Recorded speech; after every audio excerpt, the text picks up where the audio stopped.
আসসালামু আলাইকুম। সকাল 11টা নাগাদ বাবু ভাইয়ের নৌকায় বের হয়ে পড়লাম সুন্দরবন ভ্রমণের উদ্দেশ্যে। বাবু ভাই একজন দক্ষ মাঝি। তারা মাঝে মাঝে মাছ ধরতে অনেক দূরে চলে যান 7 দিনের জন্য। তখন প্রতি মুহূর্তেই জীবনের ঝুঁকি থাকে। বলা যায় জীবনটাকে বিধাতার হাতে দিয়েই তারা জীবিকার তাগিদে ছুটে চলেন।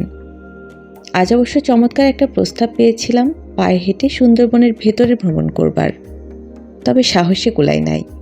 আর এই প্রস্তাব যার কাছ থেকে পেয়েছিলাম তাকে খুব শীঘ্রই সামনে আনবো ইনশাল্লাহ।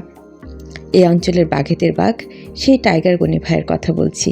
যাই হোক, আপাতত নৌকায় করে সুন্দরবনের খাল বেয়ে ঘুরে বেড়াচ্ছি। এখানে বিভিন্ন প্রজাতির গাছ রয়েছে। বাবু ভাই বিভিন্ন গাছ সম্পর্কে বলছিলেন। বাংলায় সুন্দরবনের আক্ষরিক অর্থ সুন্দর জঙ্গল বা সুন্দর বনভূমি।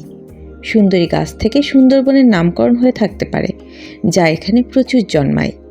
অন্যান্য সম্ভাব্য ব্যাখ্যা এরকম হতে পারে যে এর নামকরণ হয়তো সমুদ্র বন বা চন্দ্রবান্ধে থেকে, তবে সাধারণভাবে ধরে নেওয়া হয় যে সুন্দরী গাছ থেকেই সুন্দরবনের নামকরণ হয়েছে। সুন্দরবন হলো বঙ্গোপসাগর উপকূলবর্তী অঞ্চলে অবস্থিত একটি প্রশস্ত বনভূমি, যা বিশ্বের প্রাকৃতিক বিস্ময়াবলীর অন্যতম। প্রায় 10,000 বর্গ কিলোমিটার আয়তনের পৃথিবীর বৃহত্তম নির্বিচ্ছিন্ন জোয়ারধৌত ম্যানগ্রোভ বন সুন্দরবন, যা বাংলাদেশের দক্ষিণ পশ্চিম অংশের খুলনা, বাগেরহাট ও সাতক্ষীরা জেলা এবং ভারতের পশ্চিমবঙ্গ রাজ্যের 24 পরগনা জেলায় অবস্থিত। আমরা এখন অবস্থান করছি সাতক্ষীরা জেলার মধ্যে। সমগ্র সুন্দরবনের প্রায় 6,017 বর্গ কিলোমিটার বাংলাদেশে অবস্থিত। নানা ধরনের গাছপালার চমৎকার সমারোহ ও বিন্যাস এবং বন্যপ্রাণীর অনন্য সমাবেশ এ বনভূমিকে চিহ্নিত করেছে এক অপরূপ প্রাকৃতিক নিদর্শন হিসেবে। এ বনের প্রধান বৃক্ষ প্রজাতি সুন্দরী এবং গেওয়া।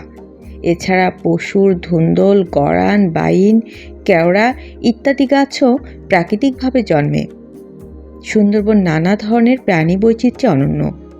রয়্যাল বেঙ্গল টাইগারের সর্বাধিক গুরুত্বপূর্ণ আবাসস্থল হল সুন্দরবন। সুন্দরবন বাংলাদেশের ফুসফুস, অফুরন্ত জীবন জীবিকার উৎস ও জীবন রক্ষাকারী প্রাকৃতিক ঢাল।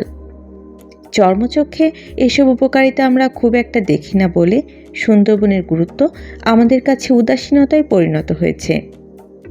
তবে এখানকার মানুষের কাছে সুন্দরবন মায়ের মতো। প্রায় ঘন্টা দেড়েক ঘোরাঘুরির পর আমরা আবার ফিরে যাচ্ছি আমাদের রিসোর্টে, কেননা এখন আবার ভাটার সময়।